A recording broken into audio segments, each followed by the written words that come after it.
नमस्ते, study with Patil में आपका स्वागत है। हाँ दोस्तों, आज हमारे पास है MPPSC मेंस 2021 का थर्ड पेपर साइंस, जिसमें 3 मार्कर में पहला क्वेश्चन था 0.6 सेंटीमीटर तरंग दैर्घ्य की एक तरंग वायु में उत्पन्न की जाती है और यह 300 ms-1 की चाल से भ्रमण करती है। क्या यह श्रव्य सुने जाने योग्य है? सेकेंड क्वेश्चन था क्यूरी तापमान को परिभाषित करें। थर्ड प्रश्न था स्थायी चुंबक बनाने में स्टील का उपयोग क्यों किया जाता है। फोर्थ था रासायनिक बंध क्या है। फिफ्थ था विरंजक चूर्ण का रासायनिक सूत्र लिखिए। सिक्स था जसद लेपन या गैल्वेनाइजेशन क्या है। सातवां था कोशिका को परिभाषित कीजिए। आठवां प्रश्न था 3 मार्कर भोजन के प्रमुख घटक क्या है। नौवां था पौधों पादपों में जड़ रोमों के प्रमुख कार्य क्या है। 10वां प्रश्न था फिशिंग या ईमेल स्पूफिंग में क्या किया जाता है। 11वां प्रश्न है एक ईमेल पते का सामान्य प्रारूप क्या होता है। 12वां प्रश्न था एंड्रॉयड, फेडोरा, विंडोज़ और iOS किसके नाम है। 13वां प्रश्न है समीकरण x बराबर 2y को x + by + c = 0 के रूप में लिखिए और ABC तथा ABC का मान ज्ञात कीजिए। चौथा क्वेश्चन था गणित था 7√5 को 3√5 से गुणा करें। 15वां क्वेश्चन था एक वर्ग अंतराल के वर्ग चिन्ह ज्ञात करने का सूत्र क्या है।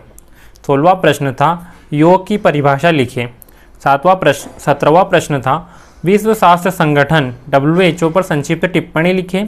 18वां प्रश्न था भारत सरकार के आयुष विभाग में किन किन चिकित्सा पद्धतियों का समायोजन किया है। 19वां प्रश्न है प्रगत प्रौद्योगिकी केंद्र कहाँ स्थापित है, किस वैज्ञानिक का नाम इससे जुड़ा हुआ है। 20वां प्रश्न था वैज्ञानिक प्रफुल्ल चंद्र रॉय का मुख्य योगदान क्या है। 21वां प्रश्न है भारत में रिमोट सेंसिंग का कार्य कब प्रारंभ हुआ। 22वां प्रश्न है COP26 शिखर सम्मेलन के अनुसार भारत कब तक नेट जीरो कार्बन उत्सर्जन का लक्ष्य प्राप्त करेगा। 23वां प्रश्न था टेरी का विस्तृत रूप लिखिए। 24वां प्रश्न है जैव ईंधन सेल क्या होता है। 25वां प्रश्न था पर्यावरण नैतिकता को परिभाषित कीजिए। 26वां पर्यावरण संरक्षण कानून के 3 नाम बताइए। 27वां प्रश्न था प्रमुख पर्यावरणीय मुद्दों का वर्णन कीजिए। 28वां प्रश्न था भूविज्ञान को परिभाषित करें। 29वां प्रश्न था पृथ्वी की अधिकतम आयु क्या है। 30वां प्रश्न था सूचकांक जीवाश्म क्या है।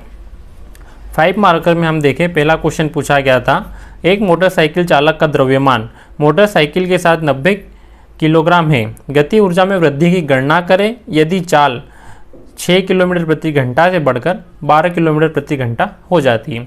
सेकेंड प्रश्न था उष्मा स्थानांतरण के 3 तरीके क्या है। तीसरा प्रश्न था 5 मार्कर में मिश्रण एवं यौगिक में 3 अंतर लिखिए।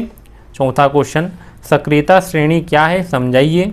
5वां प्रश्न श्वसन क्या है, जीवों में प्रमुख श्वसन अंग कौन कौन से हैं। 6ठा प्रश्न स्तनधारी के वृषण पर संक्षिप्त टिप्पणी लिखिए। 7वां प्रश्न था कंप्यूटर के इनपुट और आउटपुट डिवाइस का क्या कार्य होता है, प्रत्येक प्रकार के डिवाइस के 2-2 उदाहरण लिखिए। 8वां प्रश्न था डिजी लॉकर उपयोग करने से नागरिकों को क्या लाभ है। 9वां प्रश्न था श्याम के पिता की आयु श्याम की आयु के 3 गुने से 5 वर्ष अधिक है। श्याम के पिता की आयु 47 वर्ष है। श्याम की आयु ज्ञात कीजिए। 10वां प्रश्न 2 खिलाड़ी सीता और गीता टेबल टेनिस का मैच खेलती है। यह ज्ञात है कि सीता द्वारा मैच जीतने की प्रायिकता 0.59 है। गीता के मैच जीतने की क्या प्रायिकता है।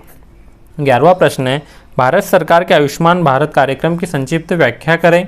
12वां प्रश्न था भारत के परिवार नियोजन कार्यक्रम की संक्षिप्त व्याख्या करें। 13वां प्रश्न था क्लोनिंग क्या है संक्षेप में समझाइए। 14वां प्रश्न था भू स्थिर उपग्रह का संक्षेप में वर्णन कीजिए। 5 मार्कर में 15वां प्रश्न था ऊर्जा संकट के पीछे प्रमुख कारण क्या है। 16वां प्रश्न था पवन ऊर्जा संयंत्र की स्थापना के समय पवन की प्रकृति को प्रभावित करने वाले कारक क्या है। 17वां प्रश्न था ऊर्जा सब्सिडी की अवधारणा स्पष्ट करें तथा प्राकृतिक पारिस्थितिक तंत्र का उदाहरण दें। 18वां प्रश्न था पारंपरिक जल प्रदूषण को नियंत्रित करने वाली नीति की व्याख्या करें। 19वां प्रश्न था अवदलनी कार्यांतरण क्या है। 20वां प्रश्न था तेलीय जाल को परिभाषित कीजिए। 11 मार्कर में पहला क्वेश्चन था एंट्रोपी को विस्तार से परिभाषित करें, पीएच स्केल को विस्तार से समझाइए। तीसरा क्वेश्चन था थायराइड ग्रंथि की संरचना, उसके हार्मोन तथा संबंधित विकारों का वर्णन कीजिए। चौथा प्रश्न था कंप्यूटर में भाषा अनुवादक लैंग्वेज ट्रांसलेटर्स क्यों आवश्यक है, कंप्यूटरिंग सिस्टम में अनुवादकों को विभिन्न प्रकार क्या है। पांचवा प्रश्न था 2 अंकों वाली एक संख्या के दोनों अंकों में 3 का अंतर है, इस संख्या में इसके अंकों को बदलकर प्राप्त संख्या को जोड़ने पर 143 प्राप्त होता है, मूल संख्या क्या होगी। छठा प्रश्न था राष्ट्रीय टीकाकरण कार्यक्रम का तालिकाबद्ध ब्यौरा प्रस्तुत करें। अगला क्वेश्चन था 7वां जैव प्रौद्योगिकी का स्वास्थ्य के क्षेत्र में उपयोग बताइए। 8वां प्रश्न था मध्य प्रदेश नवीकरणीय ऊर्जा नीति 2022 की परिकल्पना एवं उद्देश्य लिखिए। 9वां प्रश्न था भारत के संदर्भ में पर्यावरणीय शिक्षा एवं जागरूकता कार्यक्रमों का विवरण दें। 10वां और लास्ट प्रश्न था प्रारंभिक औषधि संरचना का विस्तार से वर्णन कीजिए। यह हमारा साइंस का पेपर हो गया।